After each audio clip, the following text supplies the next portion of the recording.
تو سر یہ کب تک مدر صاحب عوام جاننا چاہتی ہے کہ یہ کب تک ہوگا؟ کیونکہ جو مین پلیئر تھے خان صاحب کے وہ تو 3-4 مہینے بعد ہی انہوں نے بیک اینڈ پہ کر کے ایک اور پلیئر جو پیپلز پارٹی کے دور میں فائنانس منسٹر تھے انہیں لگا دیا. اور آپ کی بات جو 23 سال سے no doubt Pakistan Tehreek Insaf struggle کر رہی ہے، تو سر 23 سال اسٹرگل کرنے کے بعد جو چہرے ہمیں نظر آ رہے ہیں وہ تو باقی پارٹیز کے نظر آ رہے ہیں، پی ٹی آئی کے کیوں نہیں نظر آ رہے؟ میں آپ کو بتاتا ہوں، پاکستان تحریک انصاف کے جو الیکٹڈ لوگ ہیں وہ اگر کسی دوسری پارٹی کے سے بھی ہماری پارٹی میں آئے ہیں تو ہمارے جنڈے کو ایکسپٹ کر کے آئے ہیں، ہماری آئیڈیالوجی کو ایکسپٹ کر کے ہماری پارٹی کے اندر آئے ہیں. اس لیے ہماری آئیڈیالوجی کو وہ ایکسپٹ کیا انہوں نے، اور وہ ہماری آئیڈیالوجی پر الیکشن لڑے ہیں، یا اگر کوئی ہمارے پارٹی میں آئے تو ہماری آئیڈیالوجی کو ایکسپٹ کیا اور ہم نے ان کو نہیں سر. لیکن جو 23 سال سے اسٹرگل کر رہے ہیں تو جن کے کافی پلانس تھے کہ جب گورنمنٹ آئے گی ہم اس طرح کریں گے، یوتھ کے ساتھ اس طرح کریں گے، ڈالر کو نیچے لے آئیں گے، مہنگائی ہم ختم کر دیں گے اور خوشحالی پاکستان میں آ جائے گی، وہ سارے آپ کی اگر بات کی جائے، آپ نو ڈاؤٹ آپ سے زیادہ کوئی سینئر مجھے بھی نہیں لگتا کہ پاکستان تحریک انصاف میں ہوگا. لیکن سر اب آپ خود ایک تجزیہ بتائیں کہ جو دوسری پارٹیز کے بندے ہیں وہ آپ کے پوری پاکستان تحریک انصاف کے اندر کوئی فائنانس منسٹری کے لیے کوئی سوٹیبل آپ کے پاس بندہ ہی نہیں تھا؟ سر بندہ تھا، بندہ ہے. کون سر؟ اس کا کوئی نام؟ سر اسد عمر صاحب تھے اور وہ ہیں. ابھی کچھ چیزیں ایسی ہیں جس کے لیے ہمیں بہتر گائیڈنس چاہیے تھی، اور وہ بہتر گائیڈنس کے لیے ہم نے دوسرے پیپل پارٹی وہ بندہ ذرا بہتر کر سکتا تھا تو اس کو ہم لے کر آئے ہیں کہ بھی وہ بہتر کر دے. لیکن عمر اسد صاحب کہیں نہیں گئے، وہ اسی کے اندر ہے، پاکستان تحریک انصاف کے اندر ہے. ان سے اگر کوئی بہتر کہیں سے بھی ہمیں بہتری ملے گی ہم جائیں گے، اور وہ بہتری پاکستان تحریک انصاف کے لیے نہیں، بہتری فار پاکستان کی عوام کے لیے. پاکستان کی عوام کے لیے آج ہم ساری پارٹیوں کو کہتے ہیں کہ کوئی بھی ہمیں ہیلپ دے سکے، بہتری کر سکے، آئیں ہمیں بتائیں، ہم اس کے آئیڈیا کے چلنے پہ تیار ہیں، اپنا اس کے آئیڈیا پہ چلنے کے لیے تیار ہیں. ہم بہتری سر یہ تو بہت اچھی بات ہے اگر اس طرح کی سیاست یہاں پر پروان چڑھے. یوسف علی یوسف صاحب آپ یوسف صاحب یہ بتائیے گا کہ آپ زیادہ تر باہر رہتے ہیں، آؤٹ آف کنٹری رہتے ہیں، تو سر وہاں پہ پرسیپشن پہلے اس گورنمنٹ سے پہلے کیا تھا لوگوں کا پاکستان کے لیے، اور الیکشنز کے بعد اب جو اتنا پیریڈ بھی گزر چکا ہے تو لوگ اب کس طرح دیکھتے ہیں سارے ہمارا جو پولیٹیکل سیٹ اپ ہے اس کو کس طرح دیکھتے ہیں؟ بہت بہت شکریہ عبر صاحب. سب سے پہلے تو میں اسٹار ایشیا اور اس کے انتظامیہ کا شکر گزار ہوں کہ انہوں نے بحیثیت ایک اوورسیز پاکستانی کے مجھے یہ موقع دیا کہ میں اپنی کچھ گزارشات اور جو مسائل ہیں اوورسیز پاکستانیوں کے اور جو ان کا نقطہ نظر ہے وہ آپ کے سامنے پیش کر سکوں. گو کہ اوورسیز پاکستانیوں کا جس طرح آپ کا سوال تھا، پہلے میں اسپیسیفکلی اس کے بارے میں آپ کو بتا دوں کہ جو پاکستانی ملک چھوڑ کر جاتا ہے اس کو یہ مت سمجھیے کہ اس کے کچھ جو ربط ہے ملک سے وہ ختم ہو جاتا ہے، بلکہ اس کا ملک سے باہر جانے کے بعد ملک سے ربط اور زیادہ مضبوط ہو جاتا ہے. اور وہ جس طرح اپنے ملک کے بارے میں جس دردمندی سے سوچتا ہے اور جو کنسرنز اس کے ذہن میں ہوتے ہیں، جو اس کے دل میں ہوتے ہیں، جو خدشات، جو اندیشے، جو امیدیں اس کے دل میں پیدا ہوتی ہیں، وہ میں سمجھتا ہوں کہ وہ اس کا اندازہ پاکستان میں بیٹھے اکثریت عوام کی نہیں لگا سکتی. وہاں لوگوں کے مسائل اور ہوتے ہیں، وہاں لوگوں کو نامساعد حالات میں کام کرنا پڑتا ہے، وہاں ان کے پروفیشن کے حوالے سے مشکلات ہوتی ہیں، ان کے کاغذات کے حوالے سے مشکلات ہوتی ہیں، لیکن اس کے باوجود بھی وہ ملک کا درد رکھتے ہیں. اور میں نے جو اپنی پچھلی 28 سال میں ملک سے باہر رہا ہوں اور ابھی بھی باہر ہی ہوں، میں کچھ عرصے کے لیے پاکستان آیا تھا، تو یہاں پر اس حکومت سے پہلے جو امیدیں دلائی گئی تھیں، خاص طور پہ ملک کی معیشت کے حوالے سے، ایک تبدیلی کے حوالے سے جو قرضے نہیں لیے جائیں گے، بہتر ہو جائے گی، جو امیدیں دلائی گئی تھیں وہ ان امیدوں کا شکار بیشتر پاکستانی ظاہر ہے یہاں جس طرح پاکستان میں ہوئے اس طرح وہاں بھی لوگوں نے اپنی توقعات، اپنی امیدیں آنے والی حکومت سے باندھ لیں. اور یہ ہر دفعہ ہوتا ہے، مطلب یہ کوئی میں نہیں سمجھتا کہ اس حکومت کے اس میں دور میں ہوا ہے. اس سے پہلے بھی حکومتوں نے آنے سے پہلے بہت سارے سبز باغ دکھائے اور بہت بے شمار ایسی باتیں کی جن کا وہ خود بھی ادراک رکھتے تھے کہ وہ حقیقت پہ مبنی نہیں ہے، جو وہ پورا نہیں کر سکتے جن اہداف کو. ان کو بھی جو ہے عوام کے سامنے اس طرح لایا گیا صرف ایک مطلب یوں سمجھیں کہ ووٹ لینے کی مہم کے صرف یہ آپ کے کہنے کا مطلب جتنے بھی دعوے کیے گئے صرف جلسوں کے لیے کیے گئے، جلسوں میں کیے گئے اور ووٹ لینے کے لیے کیے؟ اچھا، اس میں صاحب دیکھیے ایک چیز اور ہے، اس میں آپ اس کو تھوڑا سا الگ کرنا پڑے گا آپ کو، کہ ایک تو آپ کی نیت ہے. نیت میں سمجھتا ہوں کہ یقیناً ہر آنے والی حکومت جو بھی آتی ہے، اس سے پہلے کی جو حکومتیں تھیں یا اب جو حکومت آئی ہے، اس کی نیت یقیناً صاف ہوگی اور نیت یقیناً کچھ کرنے کی ہوگی، لیکن اسے ان مشکلات کا بھی ادراک ہونا چاہیے تھا کہ جو حکومت میں آنے کے بعد ایک نئی حکومت کو یا ایک نئی انتظامیہ کو پیش آ سکتی تھیں، اور ان حقیقی جو ہے صورتحال کا ادراک اگر وہ عوام کو بھی کروا دیتے تو وہ خود بھی اس وقت مشکل میں نہ ہوتے اور لوگ بھی ان سے بیجا توقعات نہ باندھتے. سر اگر وہ عوام کے ساتھ اس طرح نہ کرتے تو پاکستان تحریک انصاف کی گورنمنٹ کس طرح آتی؟ یہ تو ایک سیاسی جوش دلاتے ہیں لوگوں کو، تب پھر لوگ اکٹھے ہوتے ہیں، گہما گہمی ہوتی ہے، ووٹنگ ہوتی ہے، اس کے بعد گورنمنٹ آتی ہے. اگر وہ پہلے ہی بتا دیں کہ ہم کچھ نہیں کریں گے حکومت سے، اور خاص طور پہ ایسی حکومت سے کہ جس کے لوگ ایک طویل عرصے تک جدوجہد کرتے رہے ہوں، اپوزیشن میں بیٹھے ہوں، اور ان کے پیچھے ایک مطلب خاصا طویل ہوم ورک جو ہم سمجھتے تھے کہ اس نے کیا ہوا ہے، اور خاص طور پہ خان صاحب جس طرح باہر کے دورے کرتے رہے ہیں، اس سے ایک بہت ہی ایک قوی امید بن چلی تھی. تو ہم اس حکومت سے یہ توقع کر رہے تھے کہ یہ پچھلی حکومتوں کی طرح جو ہے وہ کچھ ایسی باتیں نہیں کرے گی کہ جن کا حقیقت سے تعلق نہیں ہوگا، بلکہ تمام تر مشکلات کے، کیونکہ آپ جب کسی کام کے لیے اپنے آپ کو تیار کرتے ہیں، میں آتا ہوں یہاں پہ، اگر کسی آپ کے چینل پہ فرض کریں کوئی جاب کے لیے آتا ہے یا کسی پوزیشن کے لیے کوئی کہیں اپلائی کرتا ہے، تو اس کو اپنی ڈیوٹیز اینڈ رسپانسبلٹیز کا پوری طرح علم ہوتا ہے، اسکوپ آف ورک اس کو معلوم ہوتا ہے، ہونا چاہیے. آپ بلا وجہ کسی آپ چھلانگ نہیں لگا سکتے.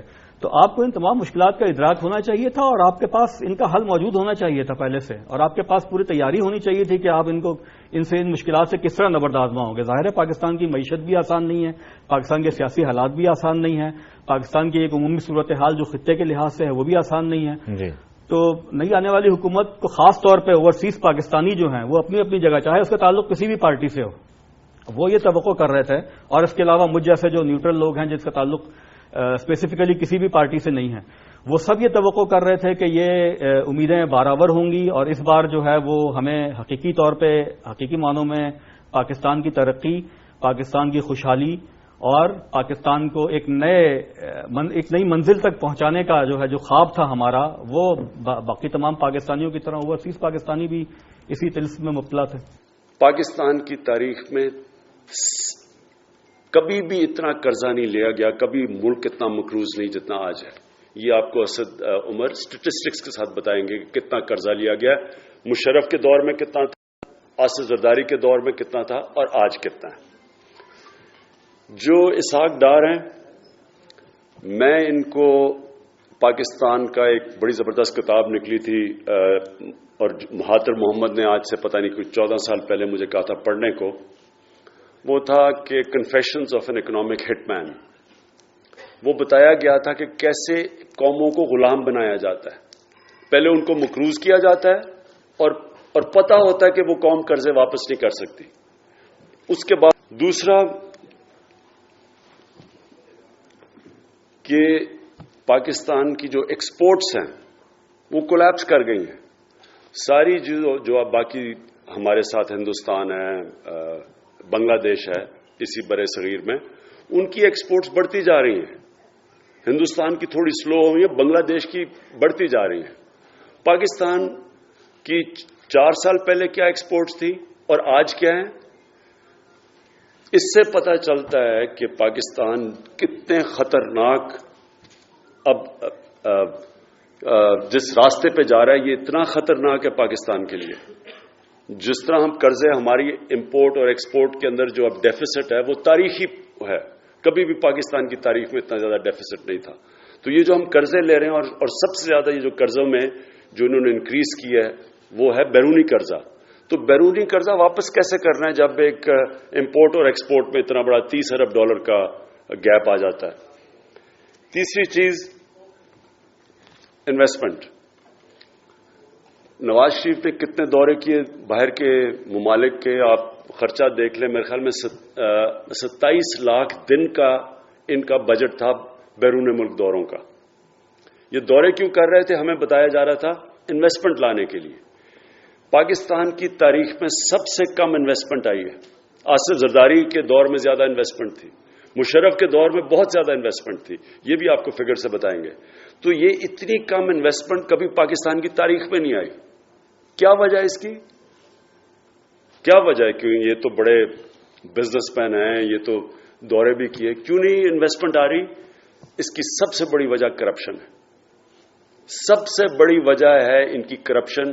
سارا ان کا جو پورا ٹبر ہے اس کے اندر بندر بانٹ ہوئی ہے. ہر جگہ پیسے بنا رہے ہیں, ہر جگہ یہ کمیشنز مانگتے ہیں, یہ اوپر بنا رہے ہیں تو نیچے ان کے وزیر بھی بنا رہے ہیں. اس کی وجہ سے انویسٹمنٹ نہ باہر کا انویسٹر آ رہا ہے پاکستان میں, نہ اندر کا انویسٹر انویسٹ کر رہا ہے. اور یہ سی پیک کے باوجود, یہ سی پیک کے جو اتنا بڑا پروجیکٹ ہے اور جو ان کے یہ ہوتے یا نہ ہوتے, سی پیک تو بننا تھا, اس کے باوجود انویسٹمنٹ سب سے کم آئی ہے. آصف زرداری کا دور جو ہم سارے سمجھتے تھے بڑا برا دور ہے, اس سے بھی نیچی انویسٹمنٹ آئی ہے پاکستان میں, جس کی وجہ سے ریکارڈ بے روزگاری ہے. کیونکہ انویسٹمنٹ نہیں آ رہی, اس وقت نوجوان ہمارا بے روزگار پھر رہا ہے.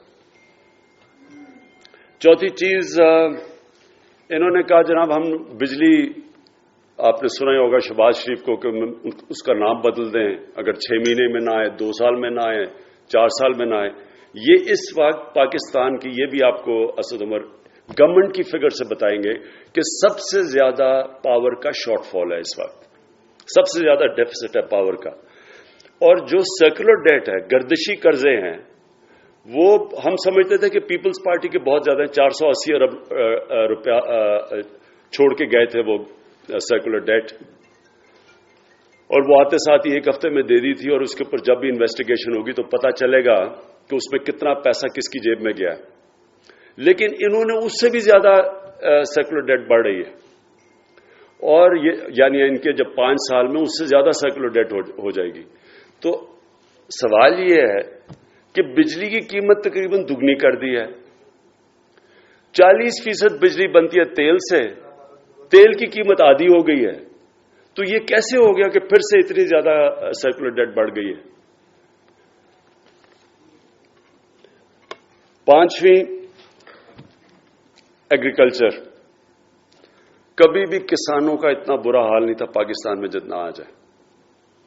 یعنی جو آپ یہ بھی آپ کو فگر سے دکھائیں گے کہ جو ایگریکلچر آؤٹ پٹ تھی, جو گروتھ ریٹ تھی, وہ پاکستان کی تاریخ میں وہ بھی سب سے کم ہے.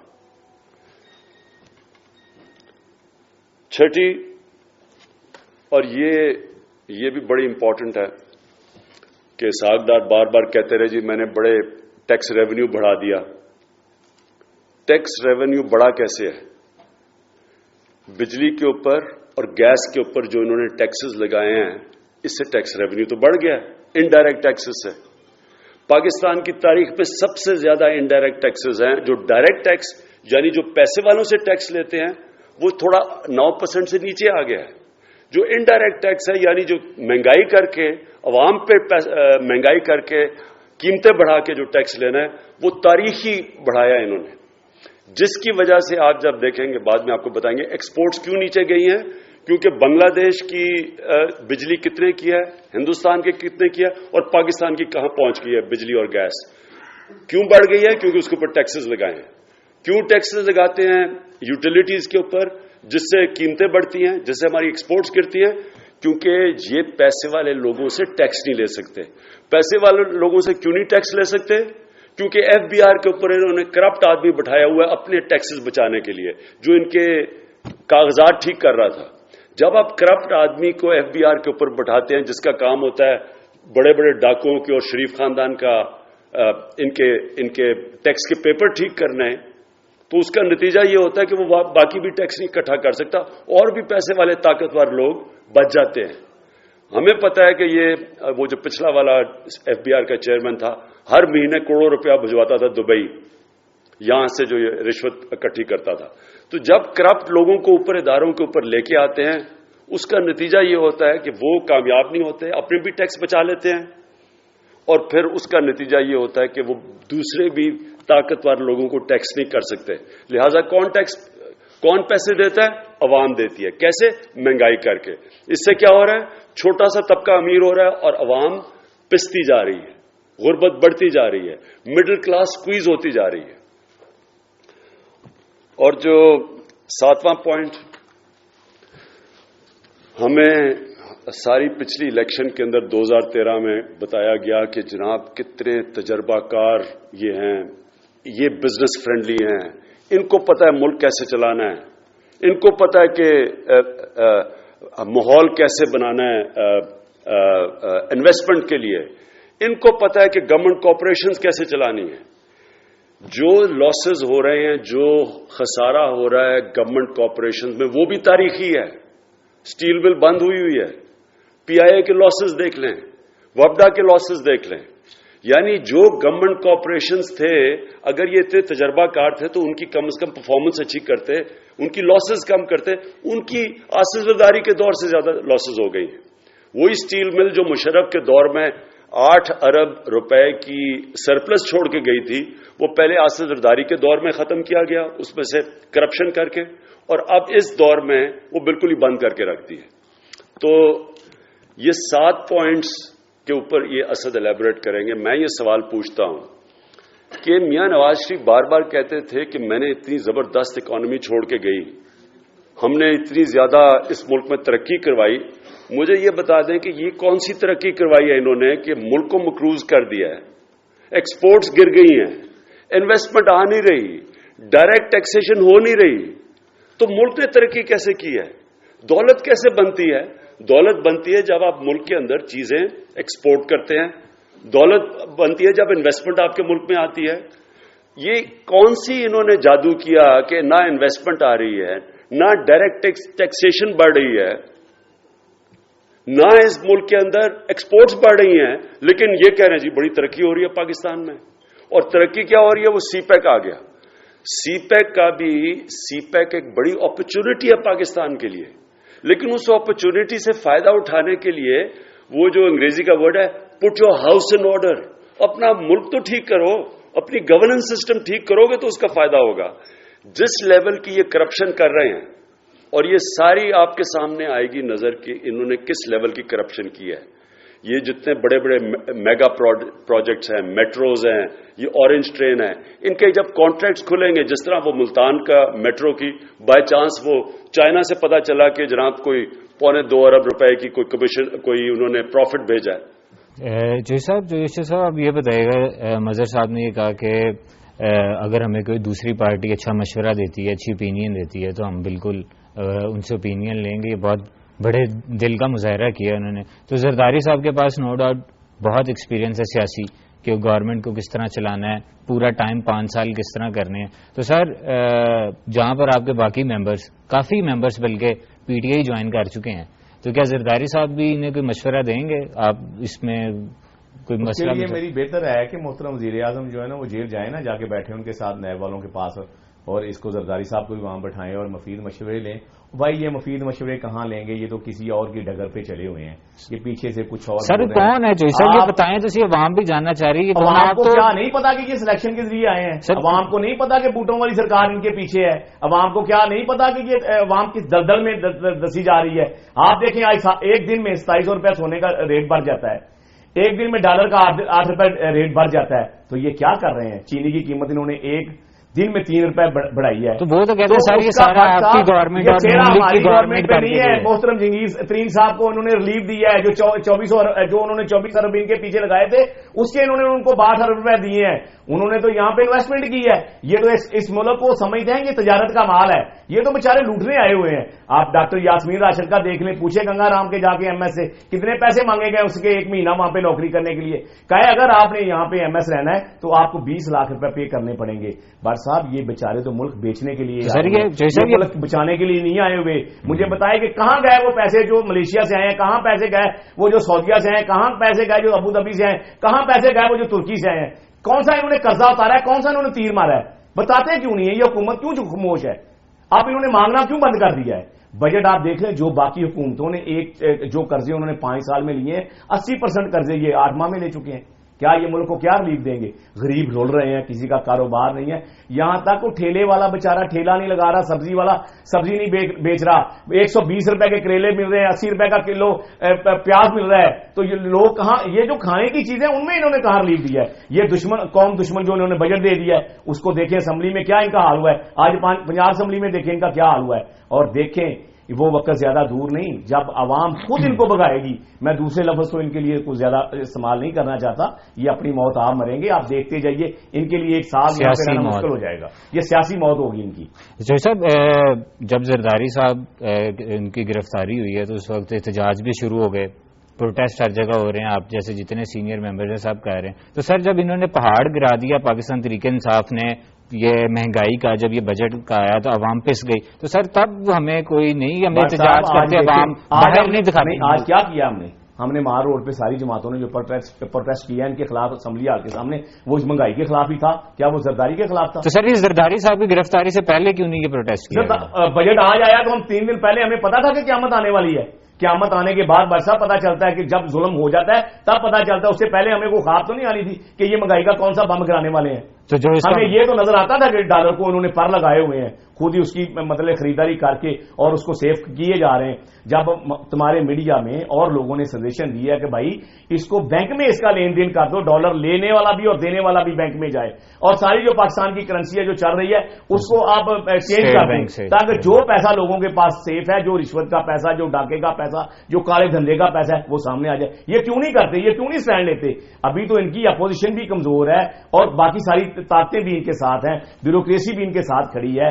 تو یہ کریں, یہ لیں ڈیسیجن کریں, یہ ساری یہ جو ویسٹرن یونین اور باقی ساری یہ لین دین ہو رہا ہے ڈالر کا ختم کریں, اور ایک بینکوں کو دے دیں کہ بھئی آپ بینک سے ڈالر لیں گے اور بینک میں ہی بیچیں گے, اور پرانے نوٹ ختم کر دیں, نیا نوٹ لے آئیں, ایک دن میں کلیکشن ختم ہو جائے گا. تو صاحب آپ کیوں نہیں کر رہے, وہ آپ کو اتنے مشورے دے رہے ہیں کہ آپ یہ چیز کر دیں, بلکہ آپ لوگ تو انیشیٹو بھی لے رہے تھے کہ جتنے بھی ڈالرز ہیں وہ اسٹیٹ بینک آف پاکستان سے ملیں گے یا نیشنل بینک سے ملیں گے. تو یہ آپ سر کیوں نہیں ان کے مشورے لے رہے؟ آپ کے ساتھ بیٹھے بالکل وہ مشورے دے رہے ہیں, یا اسمبلی میں مشورے چاہیے؟ بس مجھے مشورے نہیں, ان کے سوالوں کے جواب دینا چاہتا ہوں. جی, وہ یہ ہے کہ یہ قیامت کی انہوں نے بات کی. قیامت تو اس دن آ گئی تھی جس دن پاکستان تحریک انصاف اس ملک کی حکمران پارٹی بن گئی تھی. اس دن باقی پارٹیوں عوام کے لیے قیامت آ گئی, نو ڈاؤٹ. ایک منٹ روکیں, قیامت تو ان پارٹیوں کے لیے اس دن آ گئی, ان پارٹیوں کے لیے آ گئی. اور دوسری جو انہوں نے بات کی ہے, 4 دفعہ انہوں نے بات کی بوٹوں والے. پچھلے 70 سال بوٹوں والے نہیں تھے, آج ان کو بوٹوں والے کو نظر آ رہے ہیں. ان کو میں یہ بتانا چاہتا ہوں کہ بوٹوں والوں کی بات کرتے ہیں, ہم ووٹ کے ذریعے یہاں پہ آئے ہیں, اس لیے ووٹ کے لیے یہاں پہ آئے ہیں. ہم پروو کرتے ہیں اس ووٹ کو کہ ہم ووٹ کے ذریعے پاکستان تحریک انصاف آئی. اس ووٹ کو اس لیے کرتے ہیں کہ انہوں نے کنٹینر کی بات کی, ہم آج بھی تیار ہیں ان کو کنٹینر دینے کے لیے تیار ہیں. لیکن ایک منٹ مجھے بات کرنے دیں.